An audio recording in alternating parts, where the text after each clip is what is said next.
Hi friends, welcome to Sneha vlogs అండి. ఈరోజైతే రవ్వ కేకు ఎలా ప్రిపేర్ చేయాలో చూద్దాము. ఒకసారి ఇలా చేయండి, పర్ఫెక్ట్గా వస్తుందండి రవ్వ కేకు. దానికోసం అయితే ముందుగా ఒక కప్పు సూజీ రవ్వ తీసుకోండి. బొంబాయి రవ్వ కూడా అంటారు కదా, అది తీసుకొని మిక్సీలో వేసుకోవాలి. దాన్ని కొద్దిగా మెత్తగా ఇలా పట్టుకోవాలండి మిక్సీ. అది కొద్దిగా మెత్తగా పట్టుకున్న తర్వాత హాఫ్ కప్ అయితే బెల్లం వేసుకోవాలండి. అలాగే పావు కప్పు పెరుగు, పావు కప్పు రిఫైండ్ ఆయిల్ అండి. నేను ఇక్కడ ఫ్రీడమ్ ఆయిల్ తీసుకున్నాను. మీరు దీని ప్లేస్లో బటర్ కానీ నెయ్యి కానీ ఏదైనా వేసుకోవచ్చు. దీన్ని అయితే మొత్తం ఇలా మిక్సీ పట్టుకోవాలండి. మెత్తగా ఇలా ఉండాలి. మెత్తగా మిక్సీ పట్టేసుకొని దాన్ని అయితే ఒక బౌల్లో వేసేసుకోండి. ఇప్పుడు దీంట్లో ఒక హాఫ్ స్పూన్ అయితే వంట సోడా వేసుకోవాలి.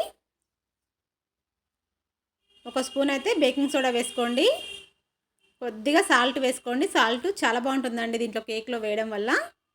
అలాగే వెనిలా ఎసెన్స్ అండి, కొద్దిగా మీ ఇష్టం ఉంటే వేసుకోవచ్చు, లేదండి. వెనిలా ఎసెన్స్ కొద్దిగా ఫ్లేవర్ వస్తుందనేసి వేసాము. అది వేసి మొత్తం కలిపేసుకొని కొద్దిగా కాగబెట్టి చల్లార్చిన పాలండి కొద్దిగా వేసుకుంటూ ఇలా ఒకే డైరెక్షన్లో కలపాలండి.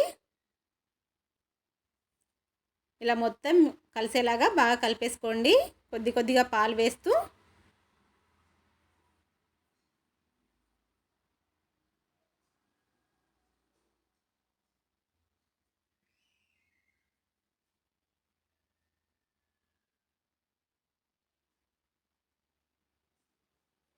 మనకి దోశ బ్యాటర్ ఉంటుంది కదా, అలా రావాలండి.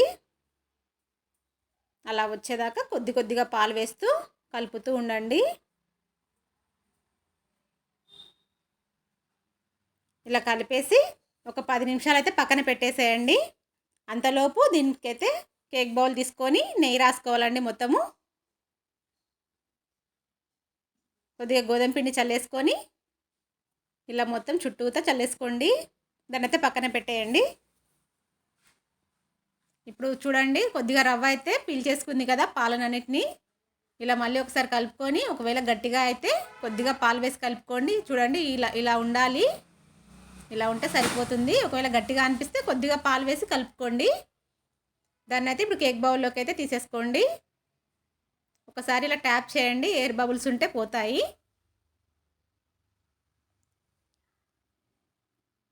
పైన మీకు నచ్చిన డ్రై ఫ్రూట్స్ని అయితే గార్నిష్ చేసుకోండి. టూటీ ఫ్రూటీ కానీ ఏదైనా వేసుకోవచ్చు. నేనైతే ఇక్కడ బాదం, జీడిపప్పు అయితే వేస్తున్నాను. మీ దగ్గర ఏముంటే అవి పైన ఇలా వేసేసుకోండి.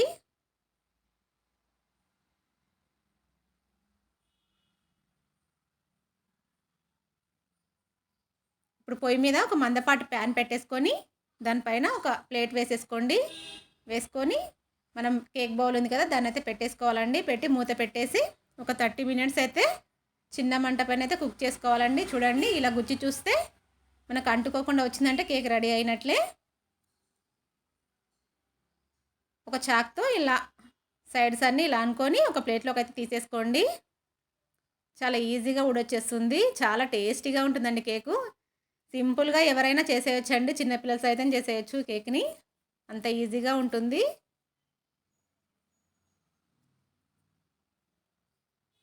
చూడండి, చక్కగా వచ్చింది కదా, చాలా బాగా కుక్ కూడా అయింది.